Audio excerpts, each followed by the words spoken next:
Good afternoon. This is Veterans Talk. It ain't nothing but a thing, but it's a thing we want you tuned into every Saturday afternoon. I'm Elsa McGee, your host, and today, again, we are here doing the same thing we've been trying to do ever since we started the show, is to make sense out of a sensitive situation called the plight of veterans in the USA and the USA with the plight of veterans.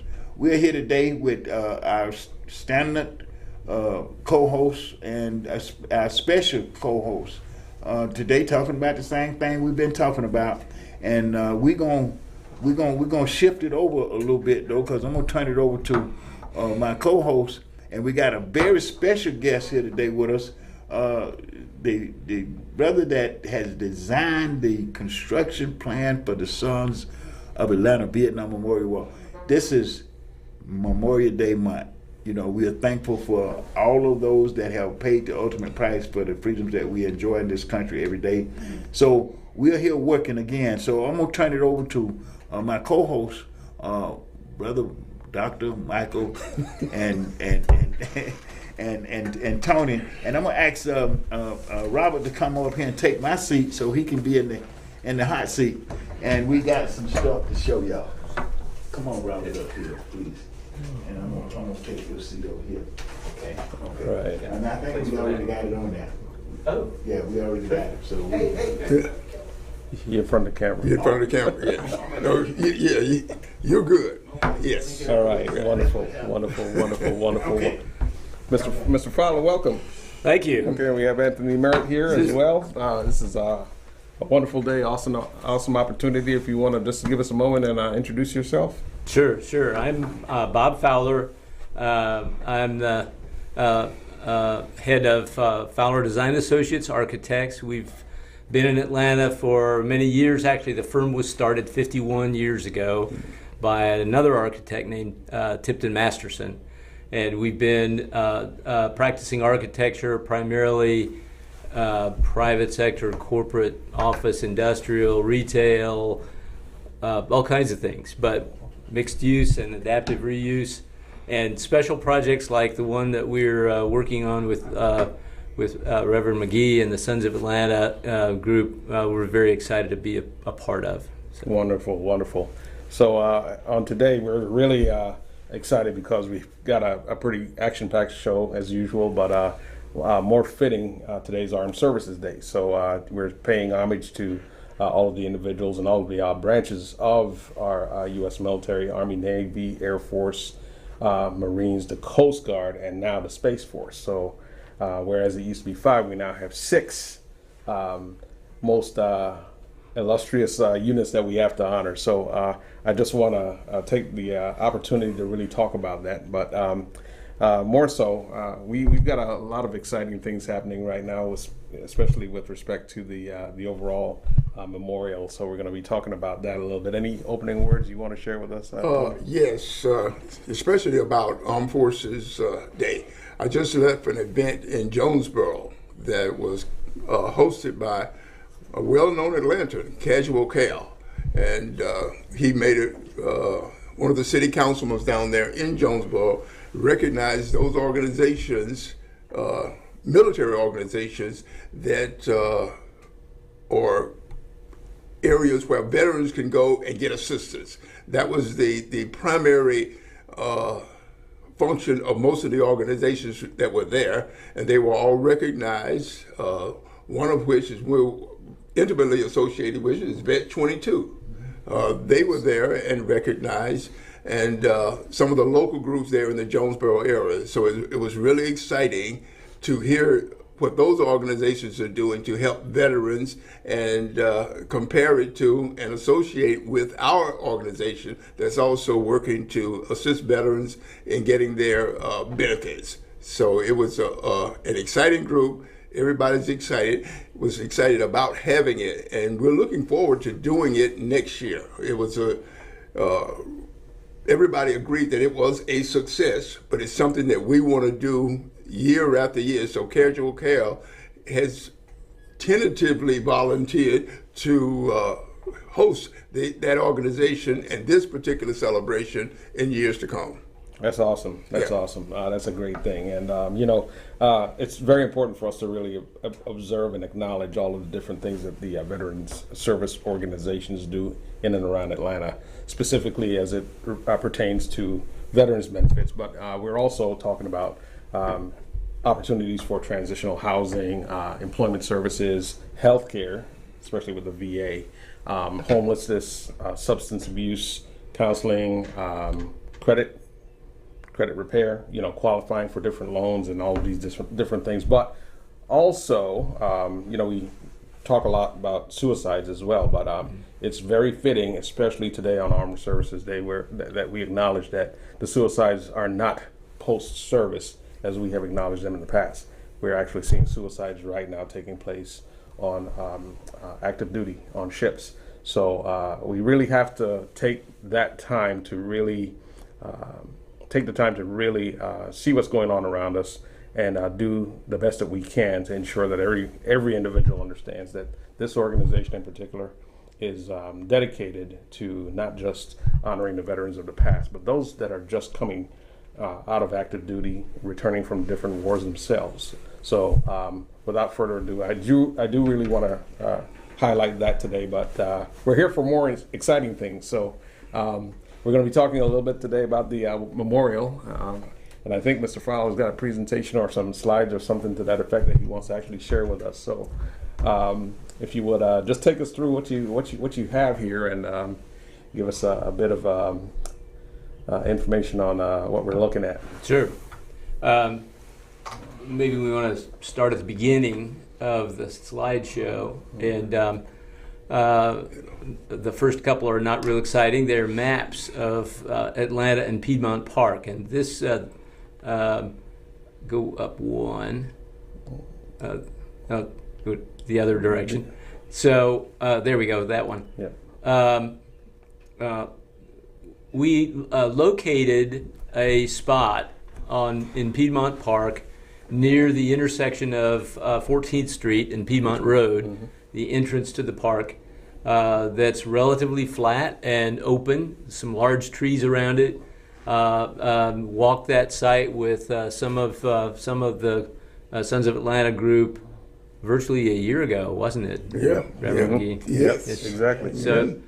So it's been a process going through this, and as we've gone through it, many conversations with the city and the Parks and Rec folks, and a variety of organizations that have to do with the approval of something like this. Not many people design or build memorials within the public park, within the biggest park in the city, but this is an exciting project, I know, for the Sons of Atlanta. So maybe we can stop on the large image there, that one, and talk about that for a second. So the team from Sons of Atlanta had some ideas about what to do, and we took those and began to work on it, and it's gone through several stages. But this is where we are now. It is a plaza that is built of a combination of concrete, granite, and bricks, with the imagery of a star, and within the star are the 5 original branches of the military, and each one has bronze medallion embedded in the concrete. It's actually terrazzo, and then all of out of that emanates the imagery of the 5 sides of the star. Also give us opportunity to have placards that describe the various cities in the Fulton County area that from which soldiers were taken into the military back at the beginning of the Vietnam War, and so there are 10 placards that give us an opportunity to tell that story, including Fulton County, and Reverend McGee has a statement that I think will be a part of that.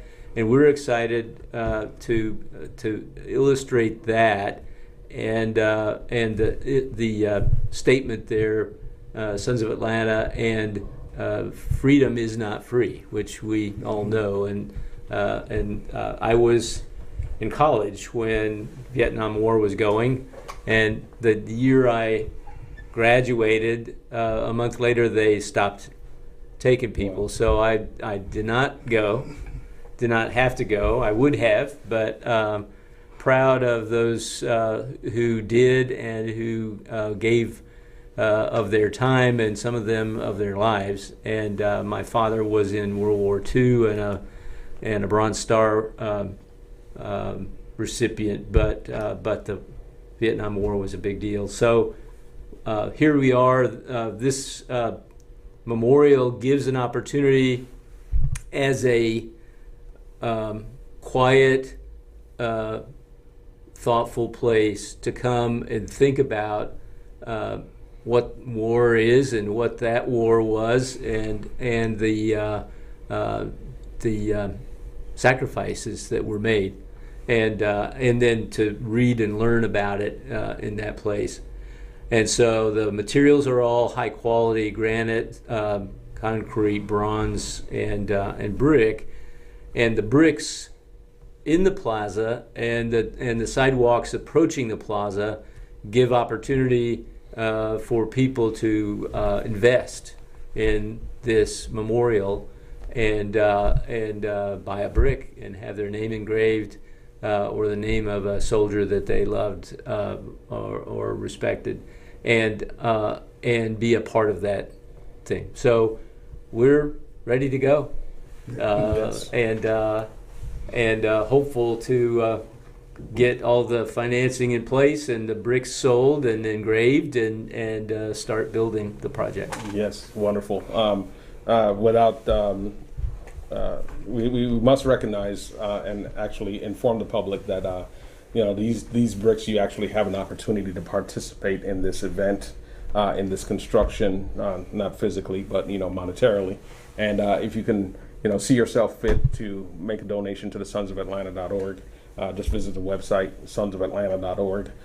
There's a donations link. When you click on the donations link, you will effectively buy a brick, and once you pay for that brick, you will be given what's called an order number. That order number, you'll be utilizing that on the second link, which is the actual information link that you specify how you want your text to appear on the brick itself. So it will ask you specifically for that order number when you're giving that information. So it is a two-step process, but nonetheless, I just spoke to some folks earlier today, and I encourage them to really, support this effort. So you have an opportunity to be a part of history in having your name inscribed on one of the bricks in downtown Atlanta at the Sons of Atlanta Vietnam War Memorial. So I do want to make that point very clear. And if anyone has any questions, you can always reach out to me.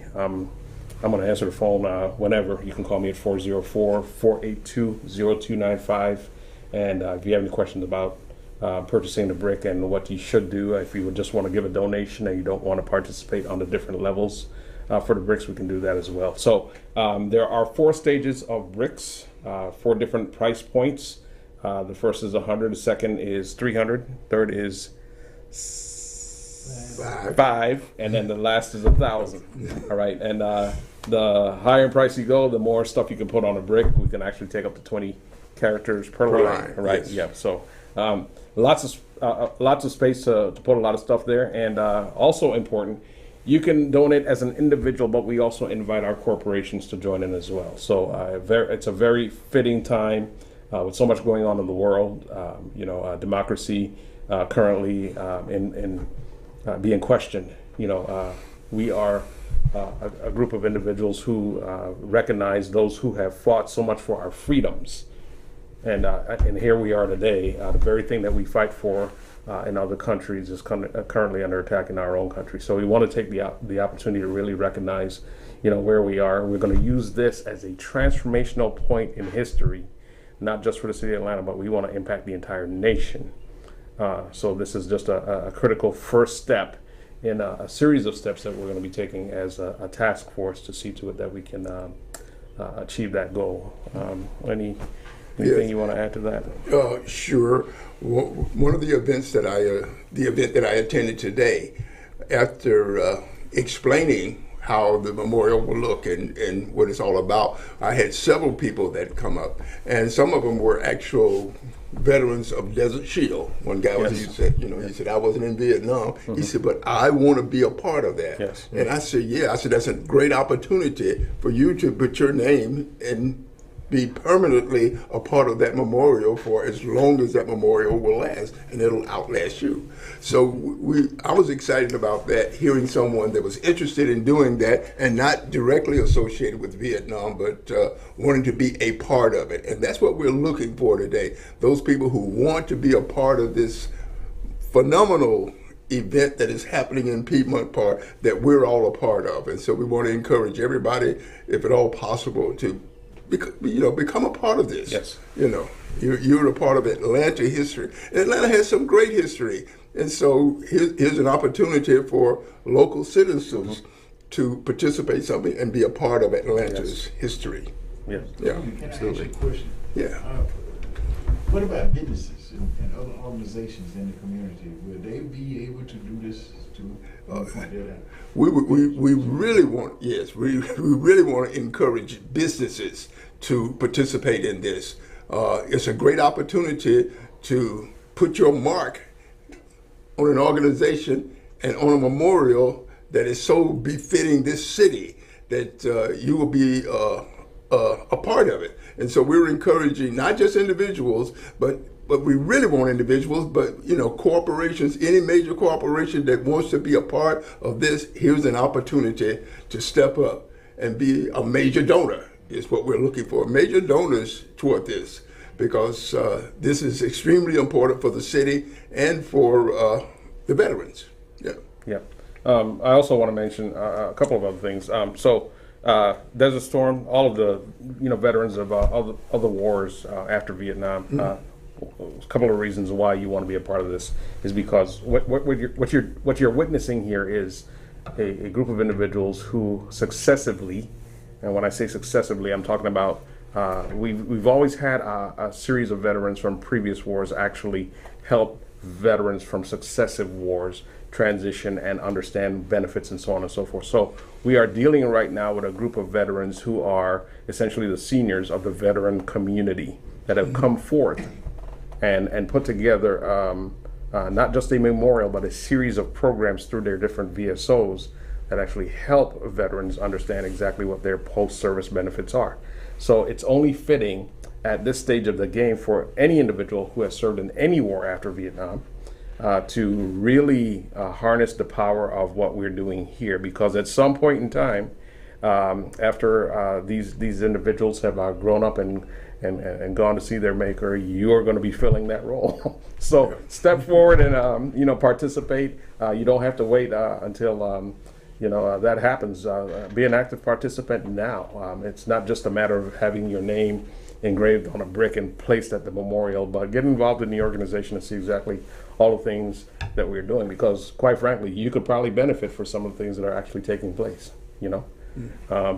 I will switch gears for just a minute, so I'm going to have a little fun with Mr. Fowler here for just a second. So, so in a nutshell, I'm going to give you a little history here. So, I had the pleasure of meeting with Anthony and Reverend McGee just over a year ago, and through another mutual friend of ours, the facilitator Jonathan Rosser, and he actually asked us to. I need just a conceptual design. If you can help me put a conceptual design together. I said, okay, fine, no problem, right? So I said I could do this, in my sleep, because what I was going to do, my daughter Whitney Paulus and her classmate Assad Dubose were formerly students at Kennesaw State, and they took the architecture program there, right? Great. So I said, okay, they've got all the software. This is a piece of cake. I'm gonna knock this out. So several iterations. Fast forward, we've got the conceptual draft. Reverend McGee was being so nice because he was he wanted specific things within the memorial itself, but he also wanted to make sure that he didn't stress us out too much. But I'll put it this way: the mission was more, when I heard the story. Okay, the mission was more important than the actual task itself. So at that point in time, I just said, we're gonna make this happen. So I sat up with these two youngsters, my daughter and her classmate, and we're just hammering through that stuff, and we put forth designs and so on and so forth. But it came to fruition. So that's kind of where it all started. before it got was it you all that brought us the thing that we saw when we started? Right. So that's great. So That's great. all of that stuff that's where it all started. So well, there is a baseline that we can go back to if we get nixed from the project here. No, that won't happen. No, that's great. It's been fun, and just to see how far it's come, I think it's been a great thing. As a matter of fact, when I showed the actual architectural drawings to my daughter and her classmate, they were like, "Wow!" They said that adds so much life to it. Given the time, I'm sure they would have probably gone there, but we were just trying to stay within budget. They're probably learning all the software we used on that. Yes. As a matter of fact, they are. So it was wonderful, man. Yeah, I'm going to ask you, Robert. We have been planning to do the engraved bricks, and they got a lot of people got questions about the engraved bricks. Now, once they get once the brick is engraved, how long does it take for you to get it back? Or do you have any estimate time that we need to follow to get the bricks engraved? Because this is Memorial Day. Right? Yeah. So we're trying to make sure that when you get the green light, we don't want to stop it. We don't want to.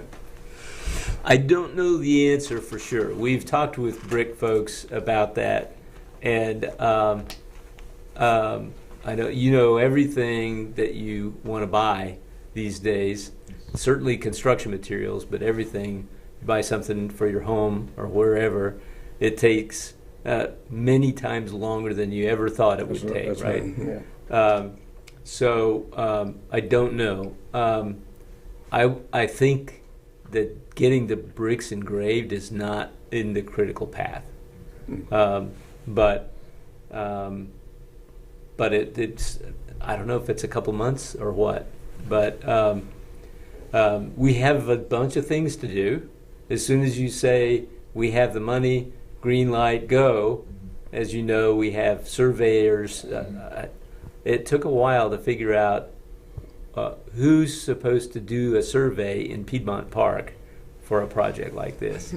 Just send your surveyors out and just start poking around the park. I don't think so, but we figured that out. We've got all the engineers and surveyors lined up to go.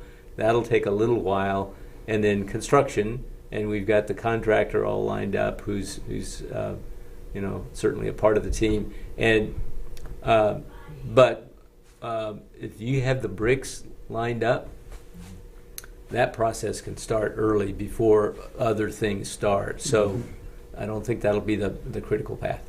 Okay. All right.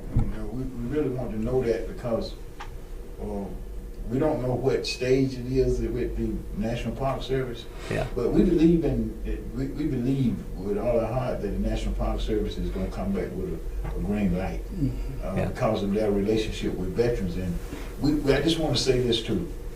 I want businesses to know that Gene Care Medical Center in the West End bought the first brick. Corporate brick, yes. First corporate brick. So we don't want Gene Care to stand alone. We want the rest of the community to come on in. Now it's time for them to come in and help us finish the project. Because I was at a state council meeting today in Macon, Georgia, and there's a video on YouTube that I'm going to bring up that says, "What do Memorial Day means to you?" And now I'm in the room with a bunch of Vietnam veterans. These are hardcore Vietnam veterans, all of them teared up. This was a teary exercise because this film talks about the young people that we're talking about. Yes. And talking about, the fact that some of them never voted. During the Vietnam era, you had to be 21 years old in order to vote. And if you look at our website and look at the pictures, look at the demographics, look at the demographics that you got on the website. Most of these young men was under 21 when they got killed. They was under 21. My friend Lewis was born in November. He was killed in April, so he was not 21. I had turned 20. I turned 21 in March in Vietnam, and he did not turn 21. He was KIA before he was 21. And we have to think that this is a sacrifice too much to forget. We have to unify the country behind that sacrifice. What did they serve for? What were they doing when they perished? That's right. Some of them never had children. And their families' loss was something that the community had never really gathered around to acknowledge. But in this particular project, we're talking about 8 cities in Fulton County. Never did anything together before. Gonna come together in Piedmont Park. Yes. For this honor. But we want it to be more than just this honor in Piedmont Park. We want to make sure that it's going to honor the democracy that we serve for, that they sacrificed their lives for. And we just want people to understand this is real serious business that we're talking about in terms of honoring those who have been killed in war. Because right now we're watching another war. And every year, whether we want it to or not, when high schools graduate, our children goes into the military. We need to build a better VA. We need to build a better community reception for those that return. Yes. So I want to thank you guys so much for what you're doing in terms of helping us get here. Because this is one of the most noble causes I could think of in my lifetime that I have been a part of. Yes. In my lifetime. So thank you. I have to agree. Yeah. Right. And Absolutely. Fitting to say that, and I think we mentioned this several times before, but 8% of the state population of Georgia are veterans, of which 21% of those individuals actually live in the metro. All right, so it's very fitting. It is definitely an honor to be a part of this organization and actually work with the entire task force and team to bring all of this together. Now, we had a couple of events. Actually, one big event, I think it was July 4th last year, when we actually had a number of individuals come out to see exactly where the memorial is going to be erected and so on and so forth. A really, really good event. So. Anything you want to, anything that you want to say about that? I do remember that the media was actually involved as well. We had a lot of the local TV stations and radio stations actually came and they conducted some interviews. What's the most memorable part of that event for you? The most memorable part of the event to me was getting together when Robert Fowler and Tiggs all came out there to Piedmont Park. We did this media event, and that was all it was meant to be. And because of red tape, we thought that it wasn't going to happen. But people kind of bent the rules and allowed us to come to Piedmont Park, and we had people from Atlanta City Council and Fulton County commissioners and community that was there, and all committed to this project. Getting the project together. I remember my nephew came out and helped us set up, and Tiggs them came out and put the sign up that we had made at Signs to Go. And I wanted to shout out to the community, and I'm looking for them to buy a brick, because it is a community project that's designed to bring community together around our country. The love that these young men demonstrated for our country, we should demonstrate for it. Yes. We should have that same kind of desire to see it succeed. We know when we pledge allegiance to the flag that all of that is not true, but we believe it's possible. We believe that we have this nation, and I can say over the years, I watched Atlanta, Georgia develop into, it was my hometown always, but it used to not be what it is today. It didn't have the opportunities that it has today. And I think it's because of what we did in the military to give this people in this city the rights to do the progress that we made. And I think that's what I would like to see happen in every county in the state of Georgia. Yes. When I go to D.C. and look at that memorial wall, it's so huge, and I know too many names on there to grasp it, and I've always walked away from it empty. I look at the site that we got now that's not yet built, and I feel a calmness in my spirit for this, what we're doing, and that's what we wanted. That's the spirit that we want to catch. When people walk through the park, they'll feel the spirit of these young men that gave their all for what we got today, what we are enjoying in this country today, and we should value it to the point that we can practice some of the things that they did. When I left Atlanta, Georgia, got to Fort Benning, Georgia. That was the first time in my life that I had ever lived in a barracks or a building with somebody that was not my race. And it was one of the most growing experiences that I ever had in my life, because I developed bonds that will last forever. Yes. The problem with that is that we dropped those bonds, those communications that we had when we got out of the military. We came back to our segregated mind communities. We didn't keep it growing. And I think that's the threat to the democracy that we see today. We have to let our people know that this democracy is capable of giving all of us equal justice, liberty, and opportunities. Yes. I believe that, and I think these young men. I know Lewis did, because this was one of my best friends in life. Never made it to be 21. I made it to be 75, so I got to tell the story. I got to represent him, and that's what I'm hoping will happen in these hometown memorials. That we will feel some kind of way that we need to represent what these young people represent. So. Yes, wonderful. That's great. Yep, that's always a great thing, and being a part of this task force, one activity that really, hits home for me is having the opportunity to conduct what we call the Breakathon, and the Breakathon was a series of televised or Zoom calls that we had with members of the community who were able to call in. People had the opportunity to listen to the actual Breakathon. We were raising funds for the memorial itself.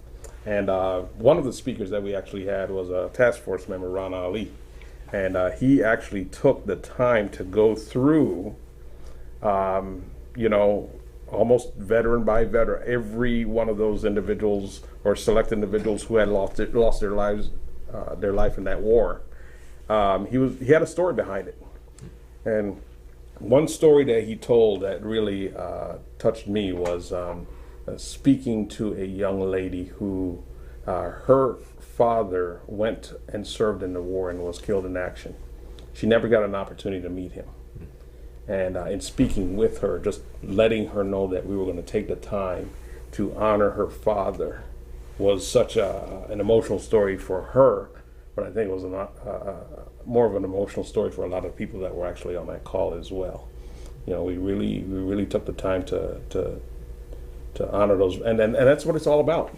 So as the Reverend McGee is talking about fighting for our democracy, one of the things I want for all of us who are listening right now, and luckily for us, this is televised because I want to be replayed as many times as possible. Okay, 9/11, this country was attacked.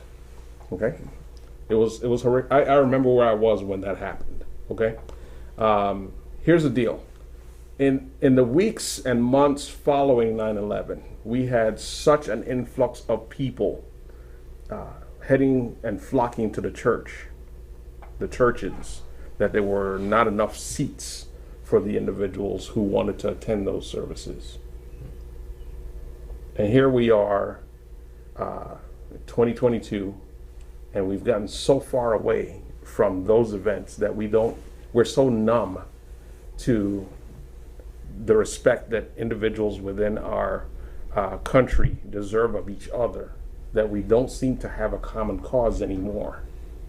And I'm really praying that this event, this memorial, and all of the activities that we are doing above and beyond just the construction of the memorial will actually help to heal us as a nation. You know, we talk about involving students that are in junior ROTC in high school, those who in some cases will either go to one of the military service branches and or the service academies and or early commissioning program or enlisted. You know, we want to really have an opportunity to work with those individuals, the individuals who are in senior ROTC as well, so that they can understand what their role is in molding and understanding, you know, the hierarchy of this nation. You know, the military branches, they report to the commander-in-chief, the president of the United States. Okay, so they're taught to be apolitical. Okay, so this event in itself and this memorial, there's a series of other events, educational events, and actually involvement in the libraries where we're going to have documentation, media, and a whole host of different things. We've had a lot of recordings over the past year, and we're really going to utilize that opportunity to get the story out, because I think, I believe. Yes. Yeah. I believe. Speak it into existence. I believe that as people start to see this and pay attention to what's been going on, that it's going to really resonate, and it's going to, you know, it's going to cause hearts to change, and that's what we need today. You know, So I just want to, I can't thank the task force members enough. It's just been such a great experience. I'm knee deep in it, and I'm not getting out anytime soon. Reverend McGee's going to probably volunteer me for something else, but that's okay. I have no problem with it. I guarantee you. Yes. Yeah. No one sits idle. Yeah. I'd like to say something. Sure. After what Reverend McGee and you have said just now, and Reverend McGee, your point about the bonds you made in the service, and I'm not sure if you're too young for Vietnam. I have two older brothers that served. I was around. You served. Yeah, I definitely. And I would have, but I was. So the bonds you had were really meaningful. You come home from the service, and both from the standpoint of just naturally getting back to your families and businesses and so forth, but also the segregated world that was far more so back in the 60s and 70s, which was desperately wrong, but it was the way it was. I would love to add to your comments about this memorial and the opportunity to put this project together, that anybody that sees this video or hears about the Brickathon and the memorial in the media that served in Vietnam, frankly, you could extrapolate that to any of the other conflicts that people have served in. If you've separated from just naturally or whatever from your buddies from the war, now's the time to come back together. Yes. Right? Yes. Now's the time to come back together and invest in this, but more than that, just to join the Sons of Atlanta group, but more than that, just to get back together with your buddies. Yeah. Yes. And build the bond that was there. Yes. So. And I was in this meeting in Macon today, And what you're saying, Bob, and after I got through talking about our memorial, they're doing memorials as well. And, you know, we're influencing the development of local memorials already. And this is to me is very powerful, because that's the only way we're gonna get back together. That's the only way. Our society is so fragmented at this point. We're gonna have to go back in our past and see how well we did together. How well we did together. Yes. You know, one of the things that I miss, and if you ever talk with any Vietnam veteran that was in combat, they would tell you that they had never seen a unity in the military, anywhere else that they saw in Vietnam, between all of the combatants. That was Americans. We was together. We had each other back. That's right. You know, it was all for one and one for all. We have to get back there, and hopefully, if we can really understand the sacrifice that these young men made, and the families made, and our communities made, what could they have been doing? You know, what kind of contribution they could have made? We have to think about that in order for us to get past some of the meaningless differences. And I say meaningless differences Yes. that we have. We got to find a way to do that. And I think, and I'm praying that this is a beginning. This is just a beginning. So I really appreciate you guys for doing this, and the community for helping us. Now I want to just shout out to Councilman Bond and the Atlanta City Council. I know they ain't did the final vote yet, but I count them almost good. And he told me when we left out of community development, don't worry about it, it's a done deal. The financing of this memorial is coming out of the tax dollars of this city. And that means more than the brick sale to me. Because what that says is that we finally got the hometowns, the elected officials, to recognize what happened 50 years ago is meaningful today. It means something today. It means something to them, because some of them know that they would not have had this opportunity to be where they at if it had not been for the military service that these young men made. So I think we're on a good path. You know, we just got to stay there, because, you know, this is just the beginning for this memorial. We're just not talking about building a monument in Piedmont Park. We're going into the community centers and to the libraries to teach the community how to care again with volunteers. Now, one of the things I've learned, we've learned since we've been doing the project, is that the VA is really open to helping us with this. Dr. Cooper, who is over volunteer services, is going to show us how to set up volunteerism in Fulton County, to make sure you wouldn't think about how many teachers you got retired, how many police officers you got retired, postal workers. You got a lot of retirees in this city that would love to volunteer if they was encouraged to do so. And I think we're going to be able to encourage them to come into the community centers to make sure that we're providing the knowledge and assistance and the resources that's needed for a better quality of life in the underserved communities, so that we can do away with crime. See, crime is a product of lack. It's just a side product of lack, and, you know, mental illnesses. So we're going to address those issues. And you talk about suicides. Every week, Tony and I is somewhere with some group talking about unifying our resources to make sure that we can eliminate homelessness. You know, and I think this was the platform that gave us the capacity to start this discussion among people that want to make a difference. And not only did Councilman Bond stand up and help us get this funding, find out that he's doing re-entry, which is something that we have to be concerned with people coming back into our community out of prison.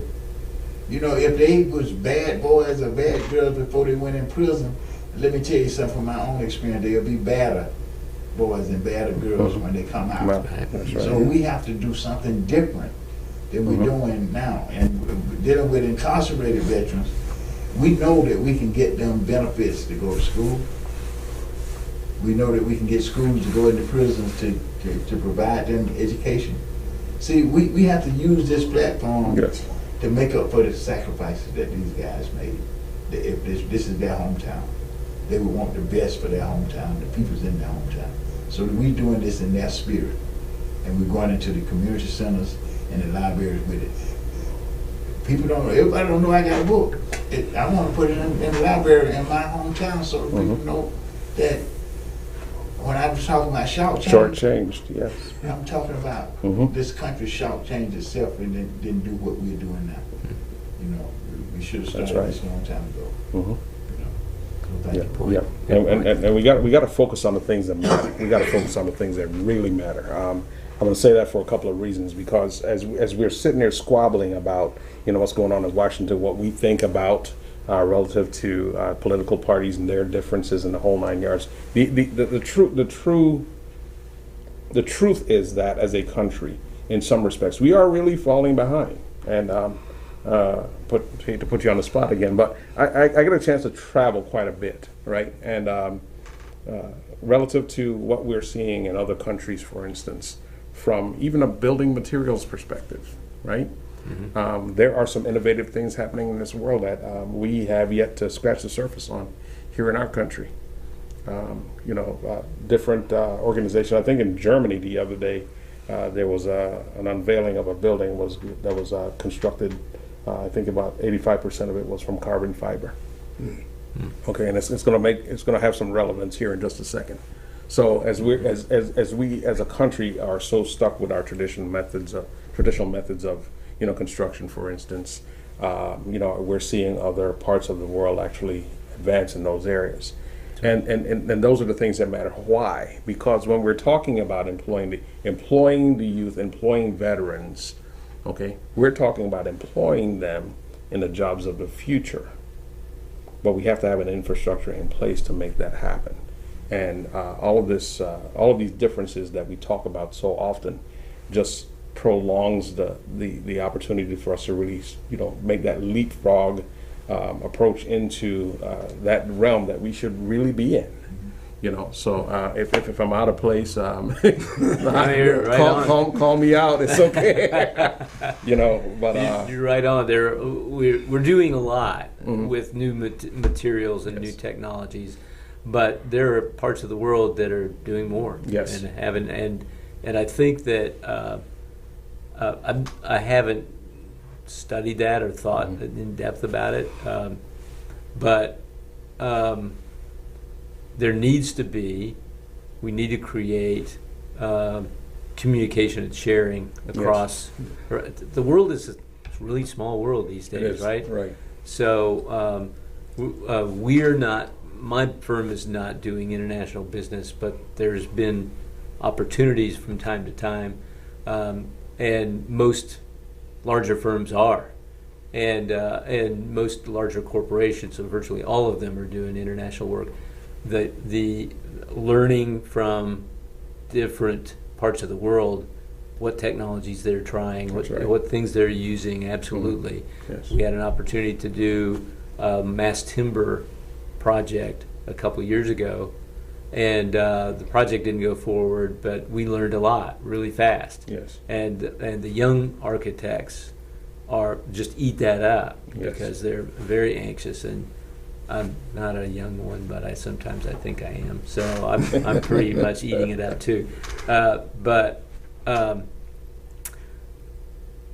international sharing of ideas and technologies and things that benefit business. Yes. And job opportunities, but also solving problems of human discouragement and just the whole gamut, right? Right.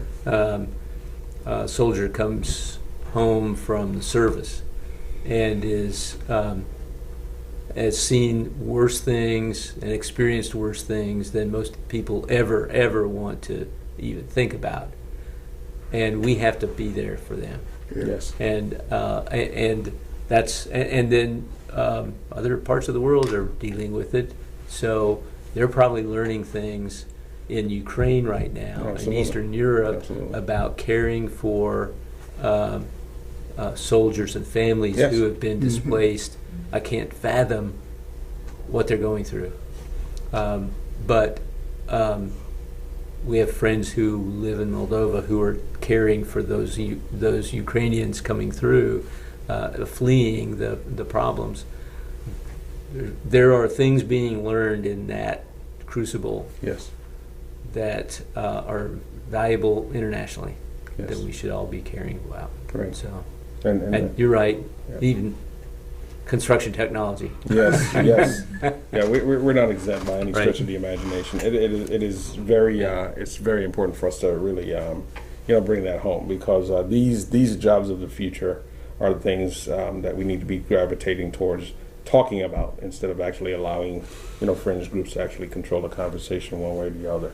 We really need to pick up the pace here, and it's about education, it's about economics, it's about healthcare, it's about all of these different things. But at the end of the day, we cannot be in perpetual wars anymore, and actually having a group of individuals come back to this country after serving and not giving them their fair due. We have to have an environment where they can actually survive and thrive.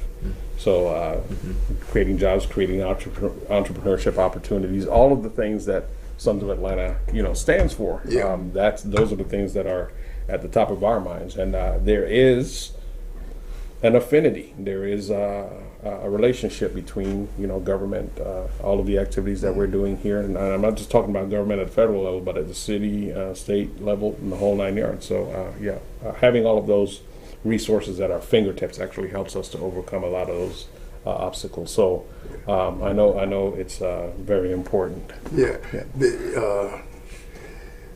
We have a tendency to forget, but I was a byproduct of coming out of the military with a talent and being able to use it and for the rest of my life. And that's extremely important for those people that are coming out of the military today. Yes. They have incredible talent. Yes. There were things that we learned in the military that we could not share with the public, but it was knowledge we Yes. gained Yes. that at some point in the future, personally, I was able to use. And so it is extremely important that those skills and talents are made available for them for career purposes, Yes. not just for the military. The military does an excellent job of training,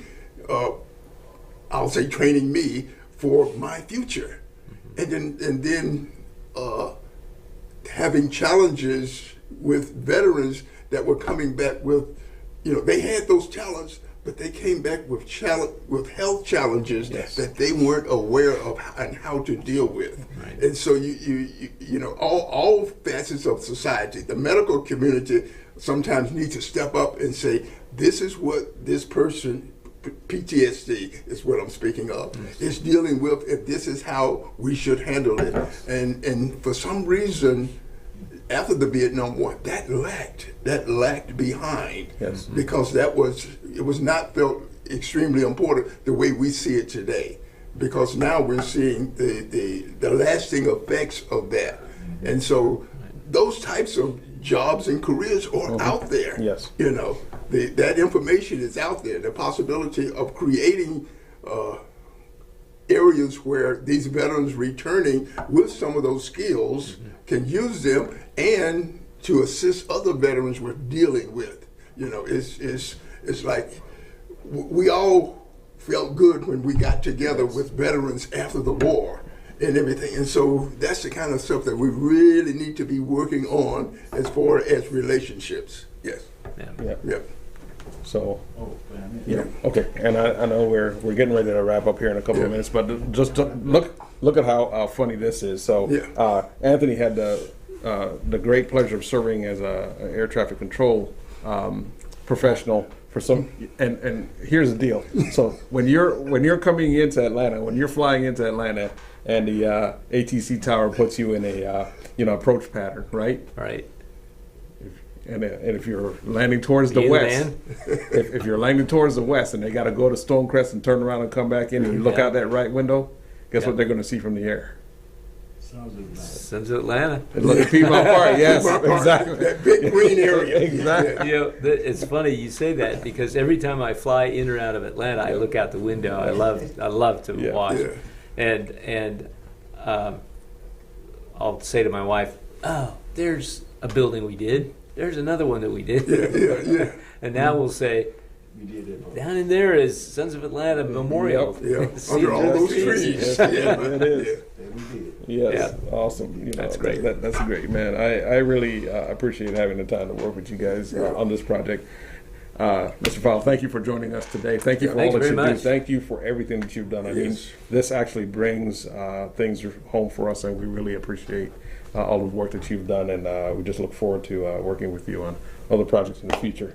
Sounds great. For as long as I have breath, I'll make it happen. Yes. Thanks, Anthony. Thanks, Reverend McGee. Thank you. All right, thank you, guys. Thank you so much, everyone. And we'll see you again next week, everyone. Thank you so much for joining us today.